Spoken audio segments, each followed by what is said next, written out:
Isang oras na usapan laban sa ilegal na droga, karapatang pantao at napapanahong pagtalakay sa mga isyung nagaganap sa ating bayan. Pakinggan at panoorin si Katropang Bubot Sarmiento sa Anti-Drug Sako at iba pa ang laging galit sa ilegal na droga. Alamin ang mga mainit na balita mula sa ating Armed Forces. Tumutok sa 1134 kHz AM sa inyong mga radyo at manood online. I-like at i-share ang AFP Radio DWDD Facebook page. Ito ang DWDD Armed Forces Radio, ang boses ng Kawal Pilipino. Ito ang DWDD 1134 kHz AM. Balita, impormasyon at musika. Ito ang DWDD AFP Radio, boses ng Kawal Pilipino.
Okay, magandang hapon po. Ito ang Anti-Drugs Ako at iba pa.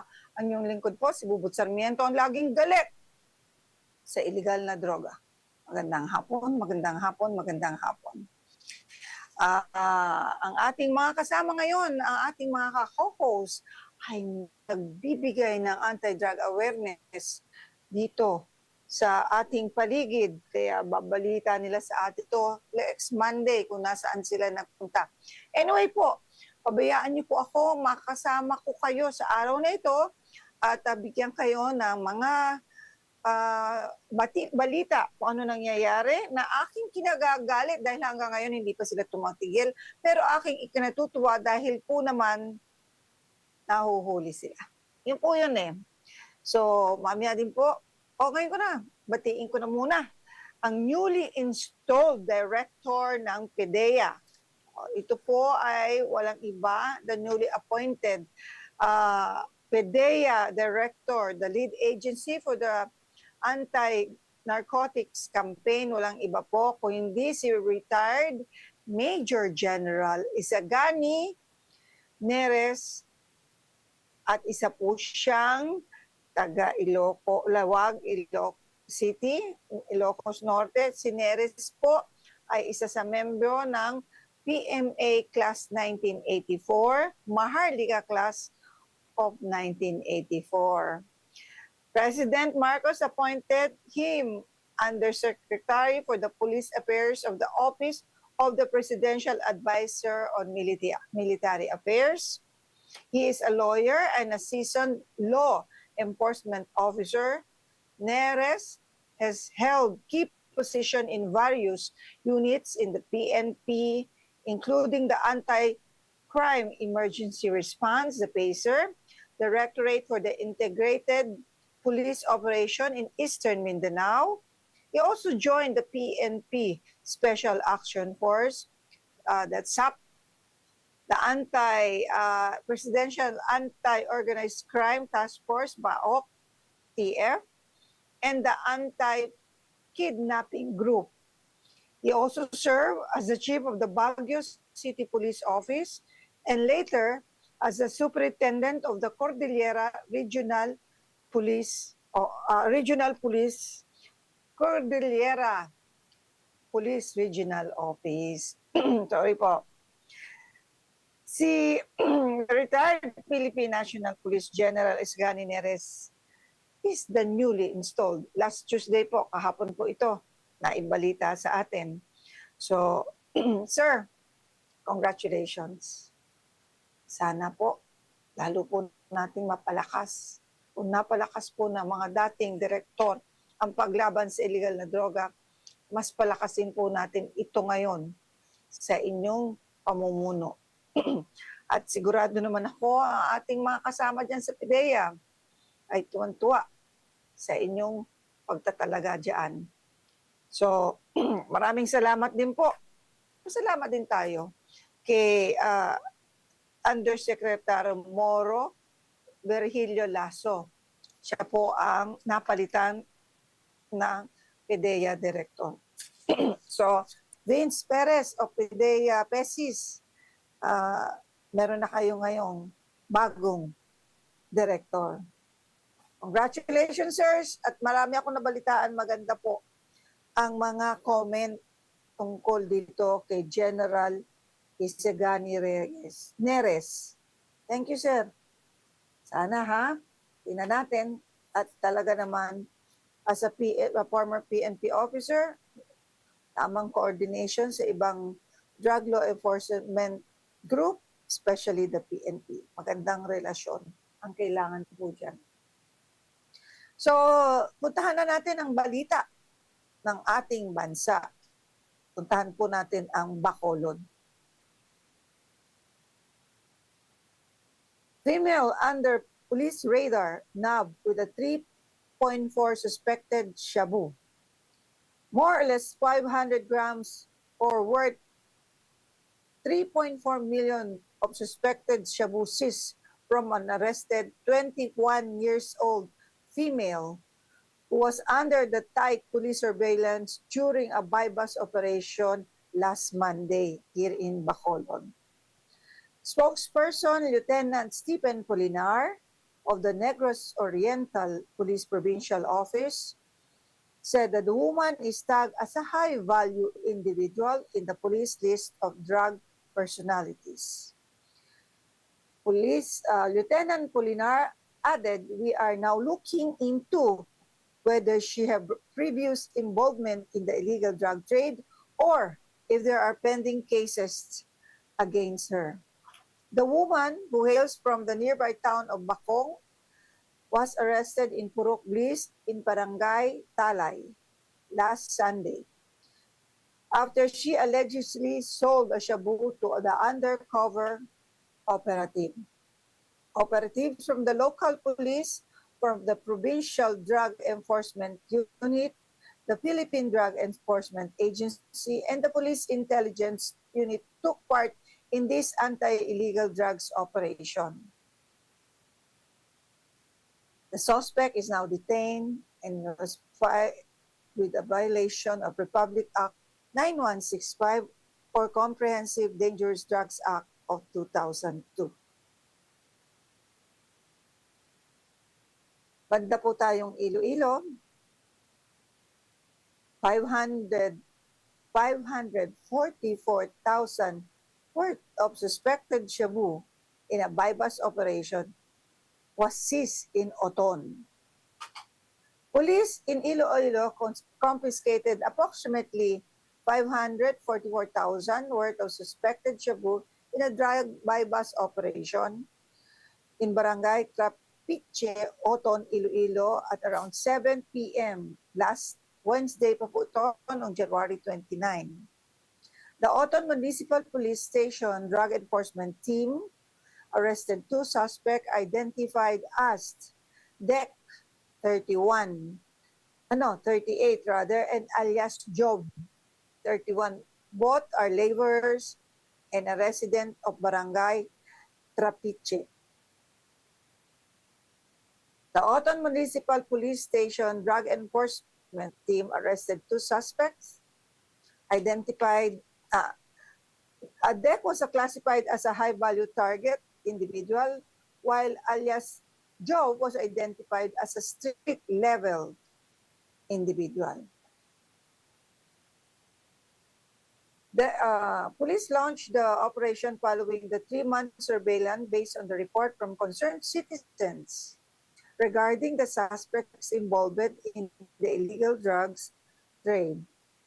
The suspect is now facing the charges of violating Republic Act 9165, also known as the Comprehensive Dangerous Drugs Act of 2002.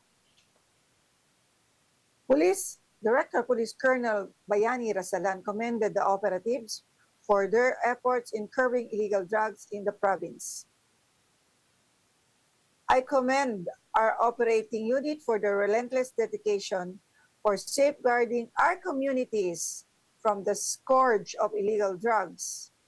The IPPO will continue to be unyielding in our fight against illegal drugs.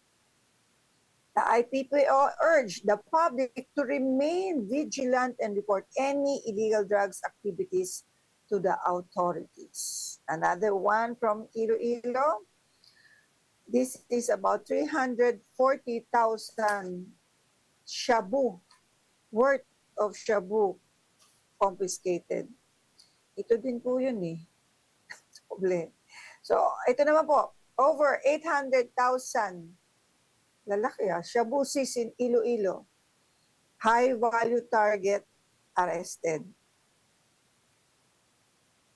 Authorities seized approximately 120 grams of shabu believed to be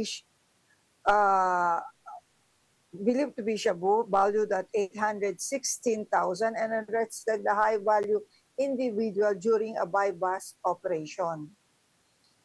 This was in Barangay Maribong, Lambunao, Iloilo at around 2 o'clock in the afternoon last February 2. Sunday yun, ano? Iloilo Police Provincial Office, Provincial Director Police Colonel Bayani Rasalan lauded the successful operation, highlighting the police force's commitment to eradicate illegal drugs in Iloilo. This arrest underscores the IPPO commitments to combating the spread of illegal drugs in our beloved Iloilo. I urge those still engaged in the illegal drugs to stop, or they will face the full force of justice, as Rasalan said. Authority urged the public to report any drug-related activities, emphasizing the community involvement in crucial in the fight against illegal drugs. The operation led by the Provincial Drug Enforcement Team of the IPPO resulted in the arrest of the suspect identified as Atan, 54, male, unemployed, and a resident of Barangay Kubay, Lambunao, Iloilo. The arrest followed months of surveillance after reports from concerned citizens linked the suspect to illegal drugs activities in the 3rd District of Iloilo. Authorities determined that he was sourcing drugs from Metro Manila. The suspect is now in the custody of Lambunao Municipal Police Station pending the fighting charges of violation of Republic Act 9165, also known as the nawawala po tayo, may pumapasok po, also known as the Comprehensive Dangerous Drugs Act of 2002. Meanwhile, in a separate operation, police arrested one of the Western Visayas' most wanted fugitives in Barangay Purok. Sandali lang po at ako'y on the air. Marami pong pumapasok na at wala po tayong assistant. On air po kami.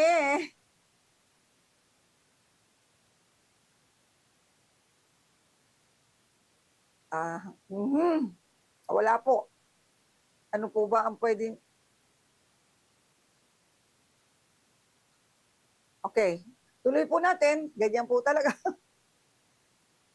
Meanwhile, in a separate operation, the police arrested one of the Western Visayas' most wanted fugitive in Barangay Purok 4 at Pabia, Iloilo during a manhunt operation on February 1 at around 3 p.m. in the afternoon. Razalan praised the Pabia police for their operation. I commend the Pabia MFP track team of their outstanding performance in arresting one of the most wanted persons in Region 6. Our message is clear: criminal will find no refuge in Iloilo.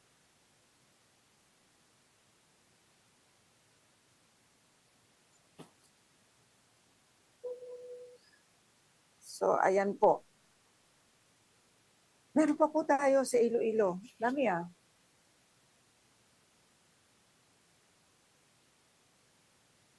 1.4 illegal drugs seized at the 10 arrested in Western Visayas.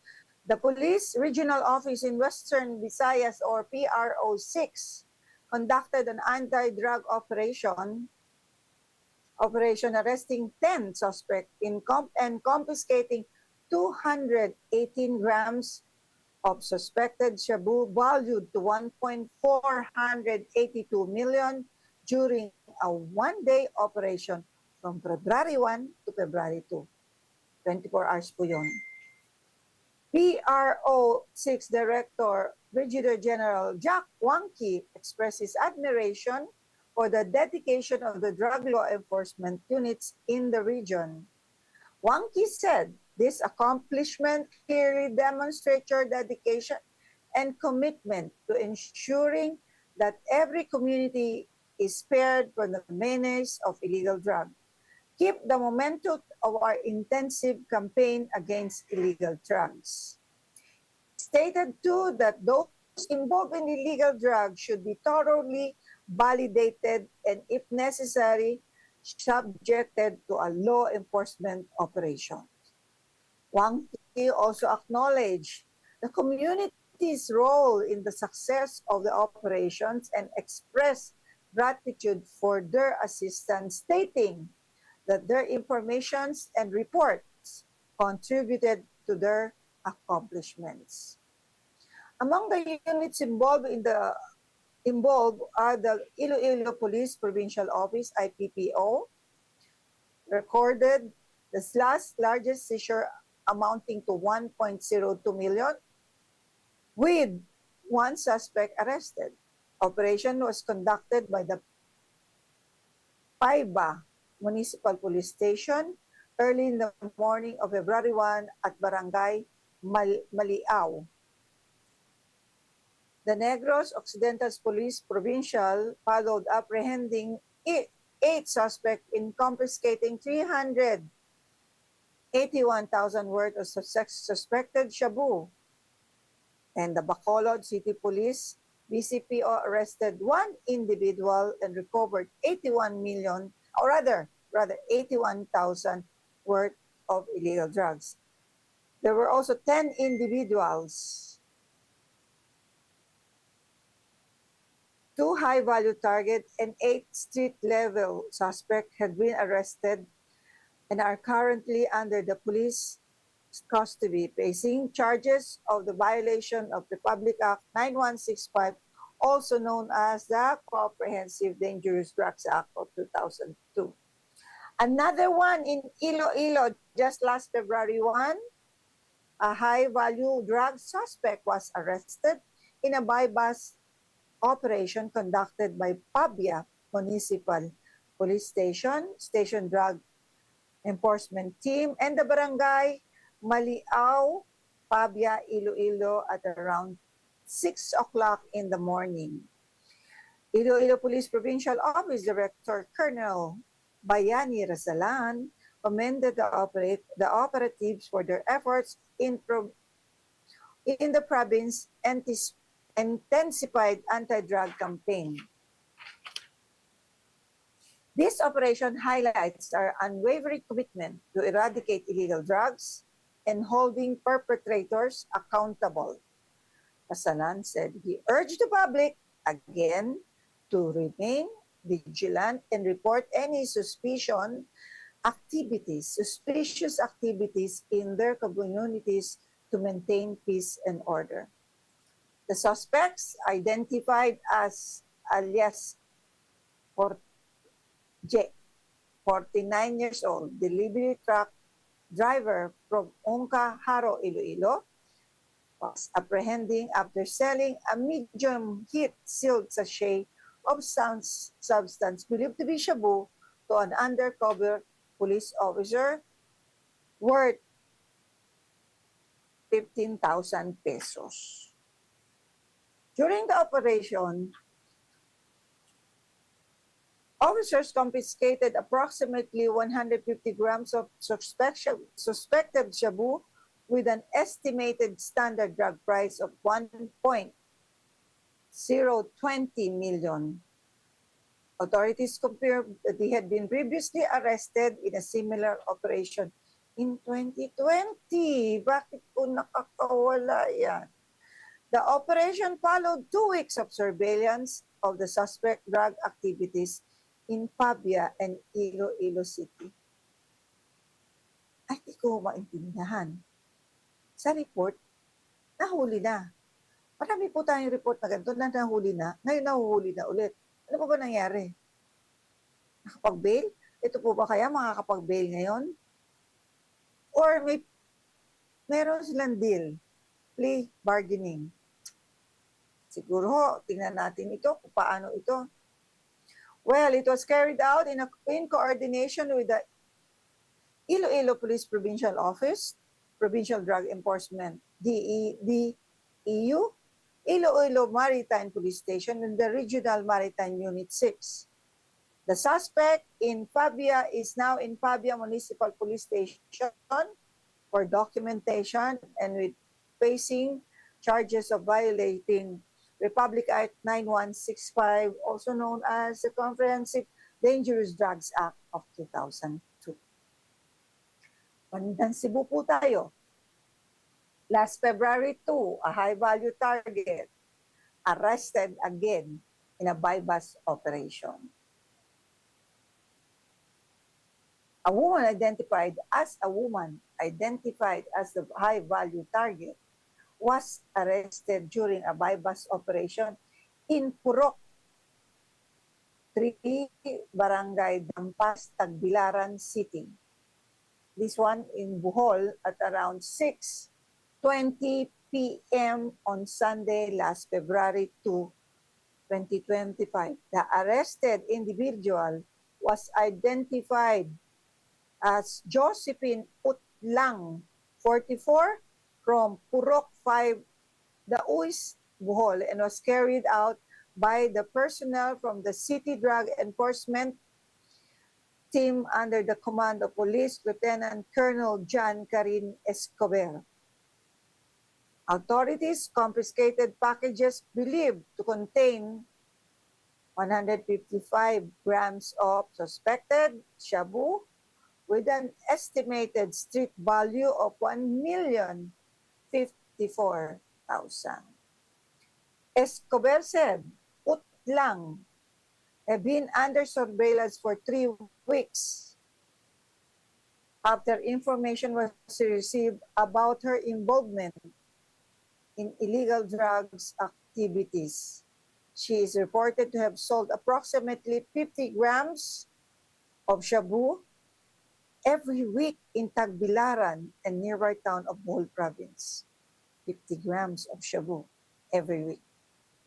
This operation is part of the ongoing Oplan Limpyo Tagbilaran, which is a key component of its comprehensive anti-crime initiative focusing on the fight against illegal drugs through continuous law enforcement and community engagement. Alam niyo ho, talaga hong kailangan ang community. Okay.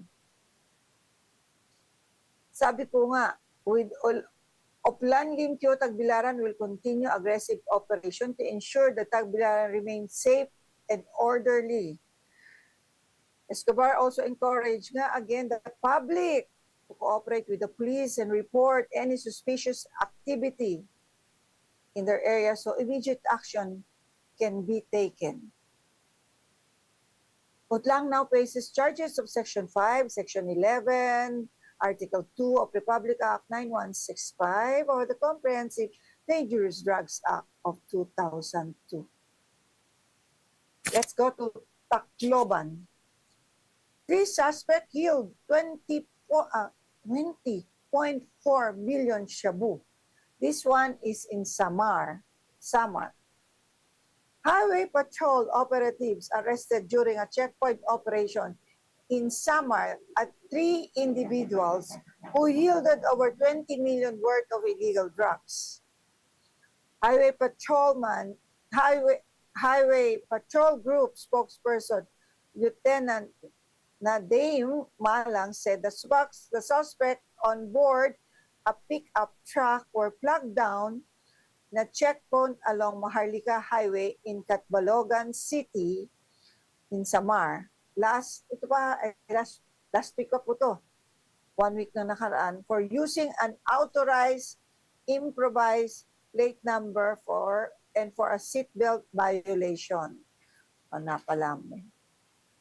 He said that during a visual search of the vehicle, one of the passengers was seen placing a heat-sealed transparent plastic bag containing a white crystalline substance believed to be shabu into a bag, prompting the police to conduct further inspection in coordination with the PNP drug and the PDEA.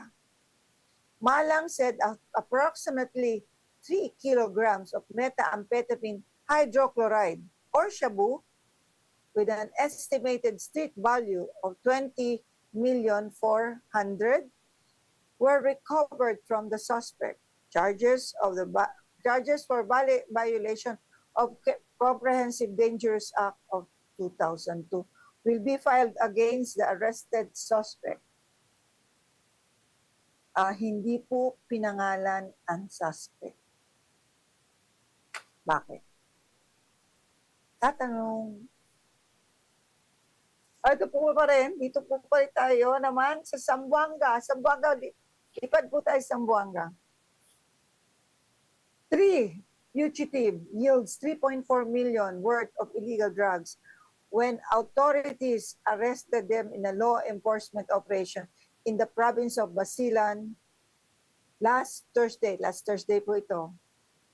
That was January 30. Police Lieutenant Colonel S. Elmer Solon, Lamitan Police Chief, identified the suspects as Mumar Jajuli, 50 anyos, Armahamar Ajali, 27, Matarfe Halim, 30.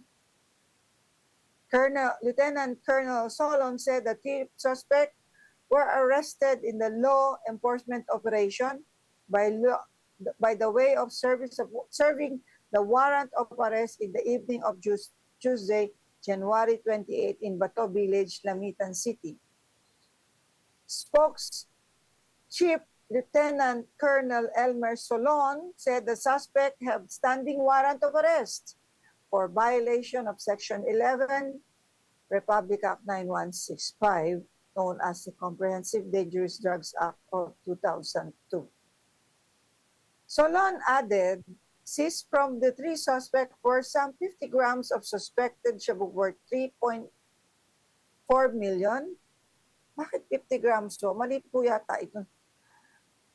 500 grams siguro of suspected shabu worth 3.4 million as they were caught in the act selling illegal drugs when they were arrested. He said the three suspects were also facing charges for murder. They will be detained. Mapasok. Zamboanga City pa rin po tayo. Authorities has dismantled a drug den and arrested 3 high-value targets in an anti-drug operation in Zamboanga City by the Philippine Drug Enforcement Agency last Tuesday. Yesterday po ito. The PDEA Zamboanga Peninsula identified the arrested HBT as alias Oliver, 47, the drug den maintainer, alias Rex, 39, the drug den employee rather, and alias AJ, 26, the drug den visitor. The PDEA Zamboanga Peninsula said they were arrested in a buy-bust operation that resulted in dismantling the drug den around 7 o'clock last Monday.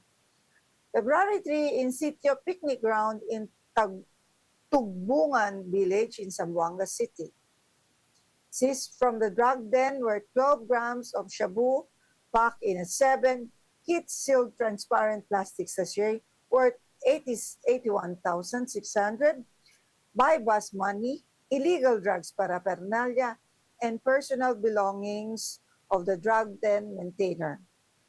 The buy-bust operations was launched with the support of the agency's National Special Enforcement Team and Regional Mobile Force Battalion 9 following the surveillance of the illegal drug activities of the suspects.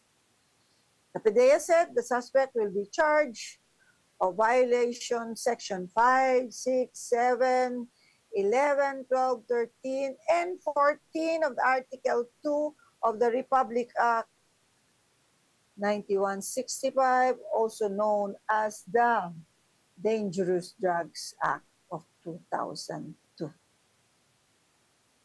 Dami Yan ang nakakatuwa. Lipat po tayo ng Pampanga. Meron din tayo balita. Mamaya, meron din tayo sa Nueva Ecija. This one is authorities confiscated 80 grams of suspected methamphetamine hydrochloride, or also known as shabu, during an illegal drug operation in Barangay Santo Niño, City of San Fernando. Last Thursday po ito. Colonel Jane Dimaandal, Pampanga Police Provincial Director, said the operation was carried out by the Intelligence Special Drug Enforcement Unit of the City of San Fernando Police. Charges of the illegal drugs valued at 544,000 were seized from 4 individuals identified as high-value targets in the city. Charges of violating RA 9165, also known as the Dangerous Drugs Act of 2002, are being prepared against the suspects. Wala pong identity yung mga suspects. Ito naman po tayo sa Nueva Ecija. Mukhang mga bata po ito. The PDEA arrested the suspect during a buy-bust operation in Nueva Ecija last Thursday.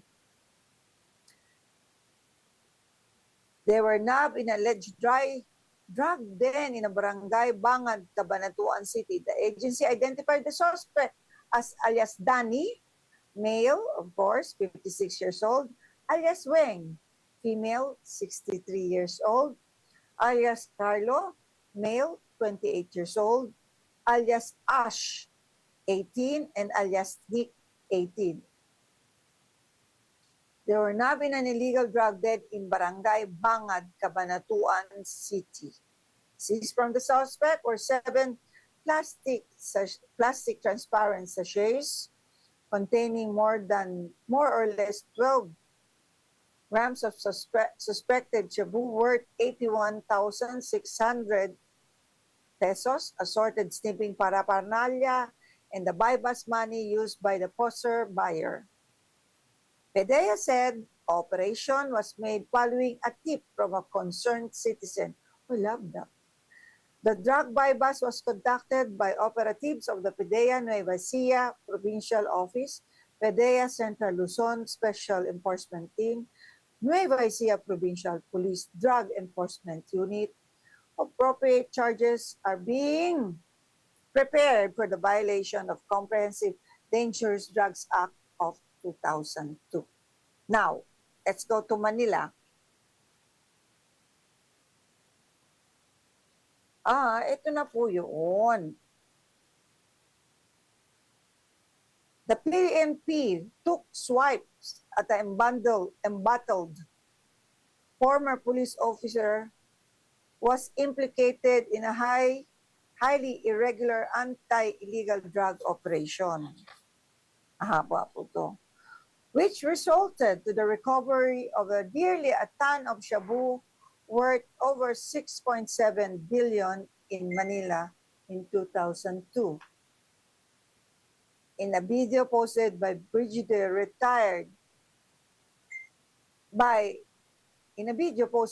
retired Brigadier General Narciso Domingo on his social media, he urged Ferdinand Bongbong Marcos to look into their case, stressing police calwags are manipulating government officials in their favor.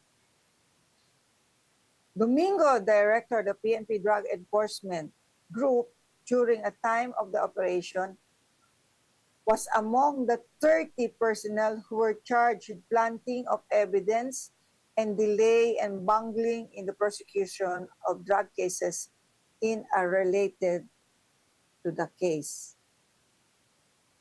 Ulitin ko po.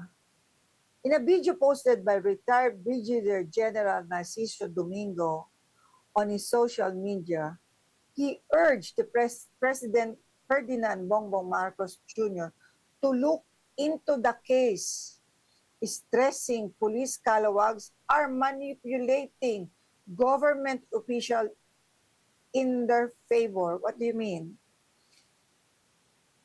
Domingo, director of the PNP Drug Enforcement Group, during the time of the operations, was among the 30 PNP personnel who were charged with the planting of evidence and delay and bungling in the prosecution of the drug cases related in the case.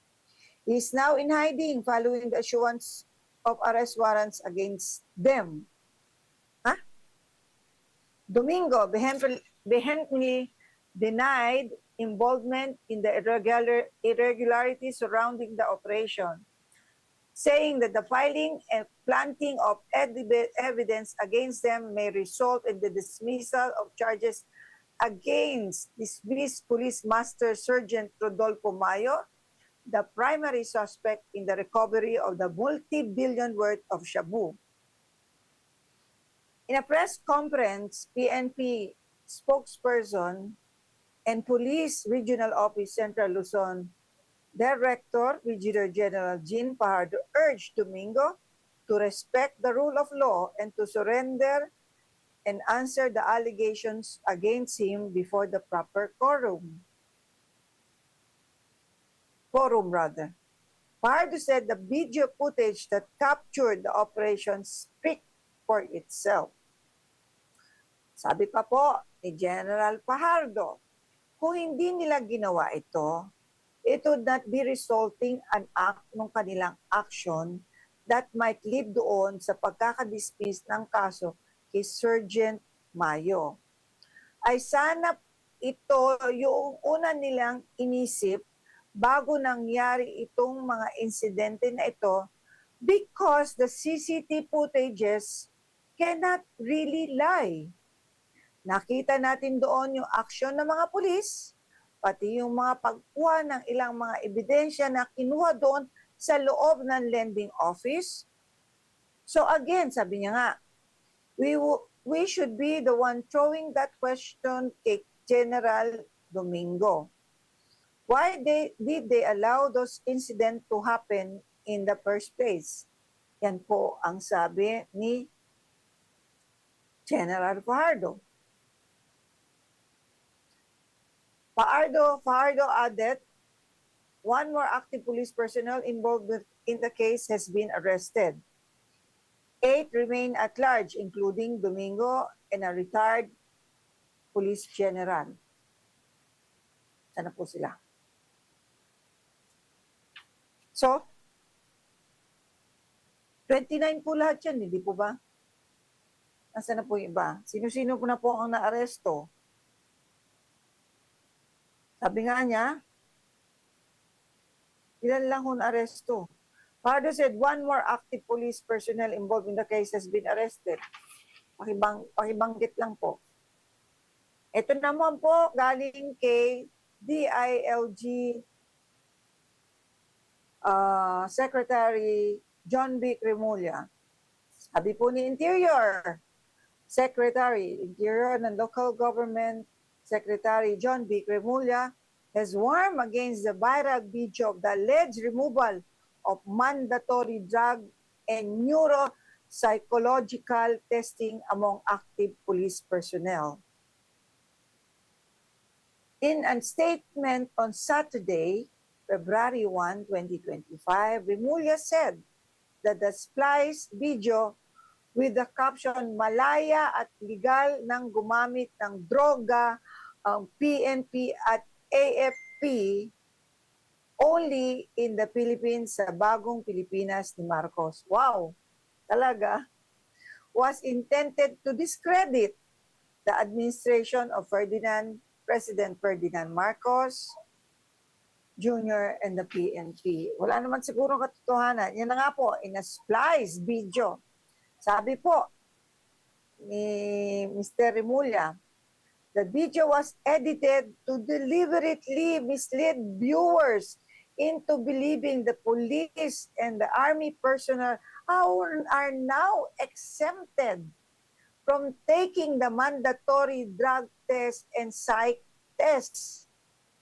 The caption is downright malicious and discredits not only the police organization but also the office of the president. Ang dami pong fake news.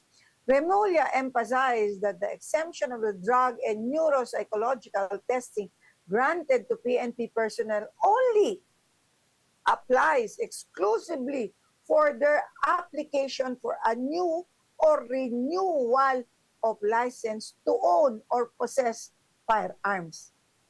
Hindi po yung pagpasok nila. Okay? Maklase din talaga itong mga taong gumagawang fake news. He noted that the police personnel undergo regular and comprehensive drug and neuropsychological testing as part of their service, including annual screenings and mandatory testing during specialized courses and training.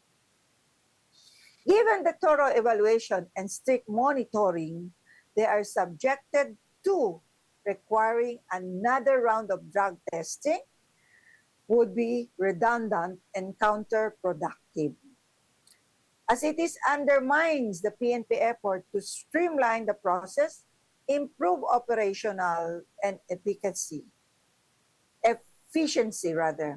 and reduce unnecessary procedural burdens. Cremulya added. The DILG Secretary urged the public to use the social media responsibly, ensure that their content is always truthful and accurate. Ayan na po. Ayaw po umattend ng Congress hearing. Parang nalulungkot ako dito sa nababasa ko ito. Lalo na itong sa social media na fake news. Di po ba? Pag-reportin nyo kaya ito. Okay, there's another one. A tricycle driver na selling shabu was arrested in a buy-bus operation. A 21-year-old male tricycle driver arrested during a buy-bus operation in Barangay Payatas, Quezon City. Seized 90 grams of shabu worth 600,000. Concerned citizens have reported selling illegal drugs in the area. Thank you po. Accordingly, masyado na silang naalarma at nababahala sa kanilang seguridad dahil may mga tao doon at parokyano na hindi nila kilala at dumadayo doon sa kanilang partikulang yung lugar ng ating suspect. This was said by Police Lieutenant Colonel Rolando Baula, Station Commander of Payatas Bagong Silang Police Station. They are not only selling illegal drugs in Barangay Payatas, they also sell including the Barangay Commonwealth. And at the moment, the police are still determining where they get their supply. sabi sa aming impormasyon, nakakaubos yan ng 5 bulto sa isang araw. So that is 25 grams per day.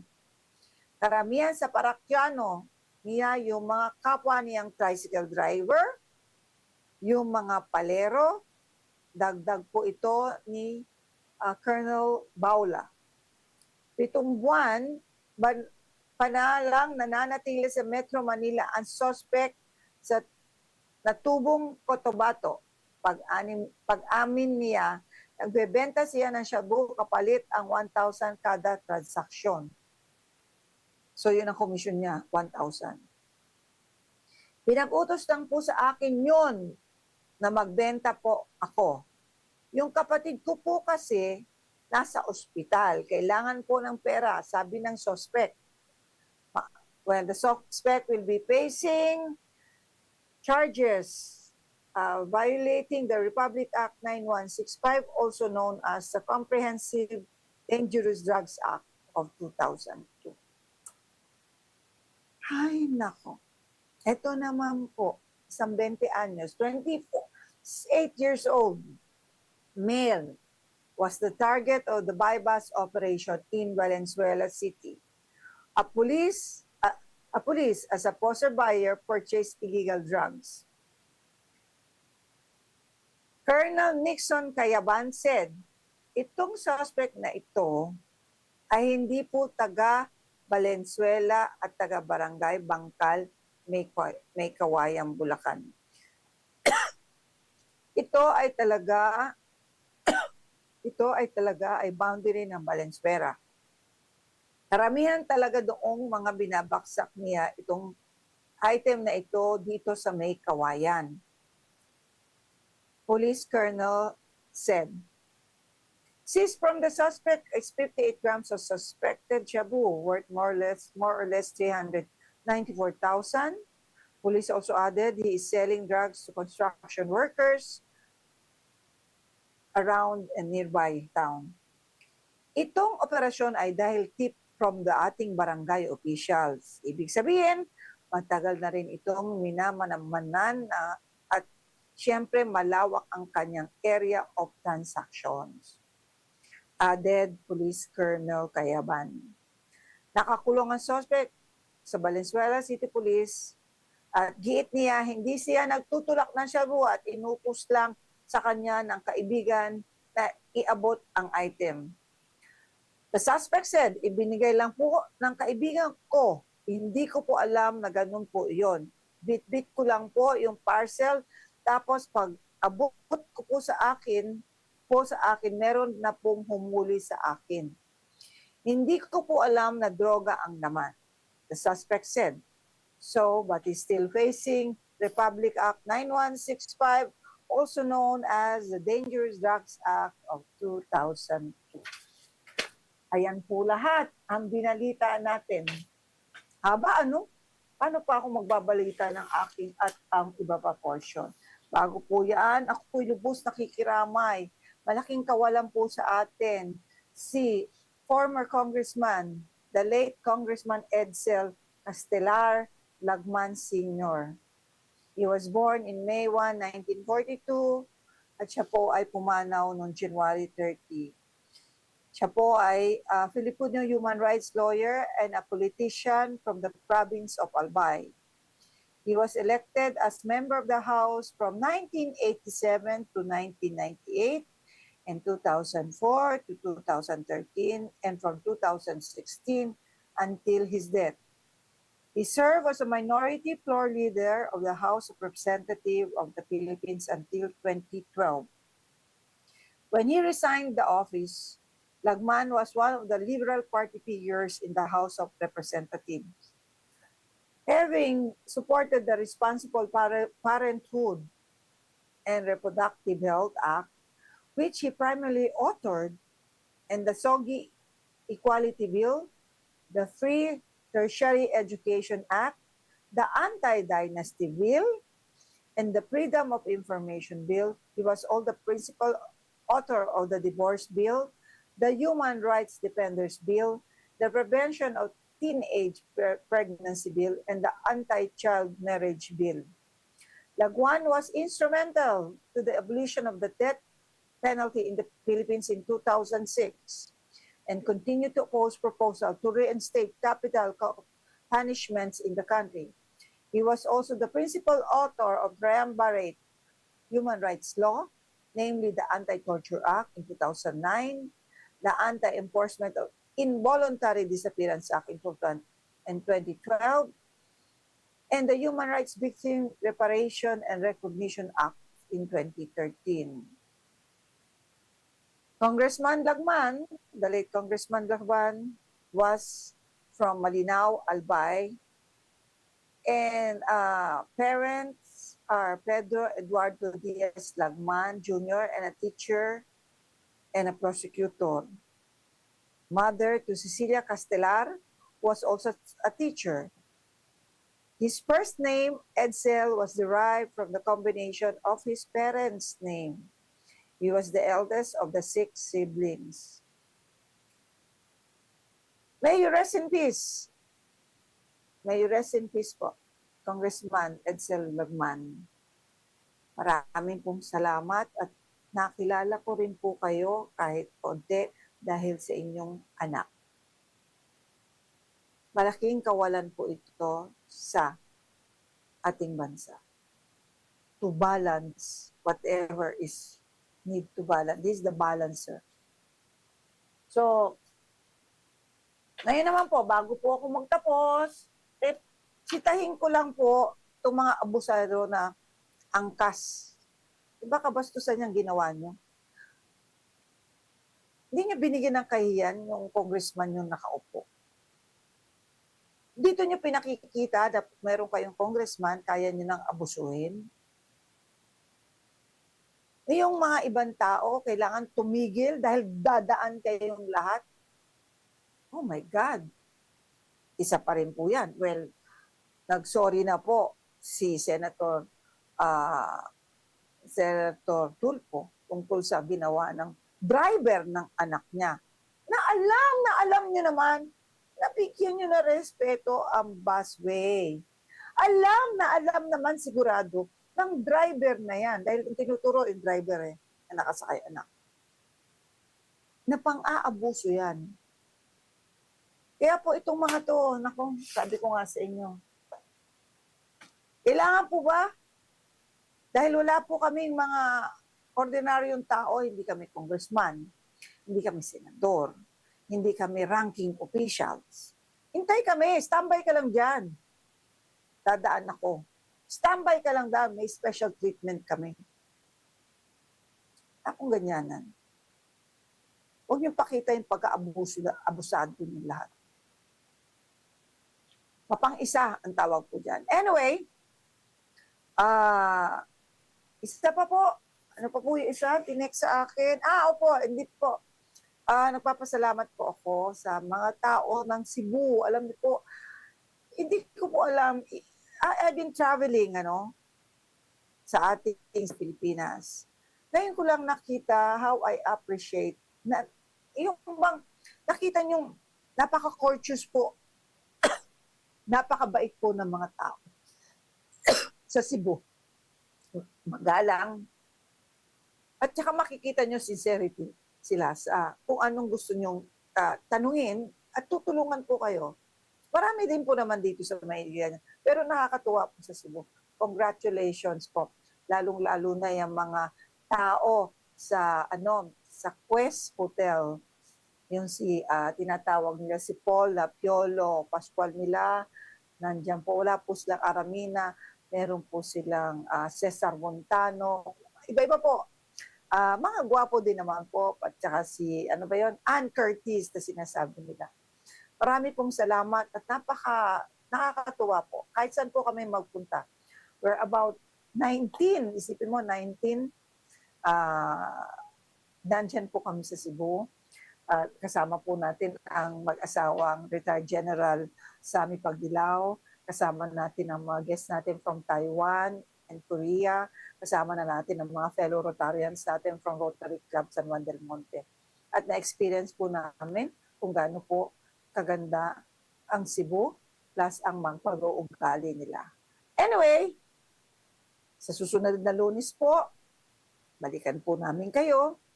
Ito po ang anti-drugs ako at iba pa. At sabi nga, ang laging galit sa illegal na droga.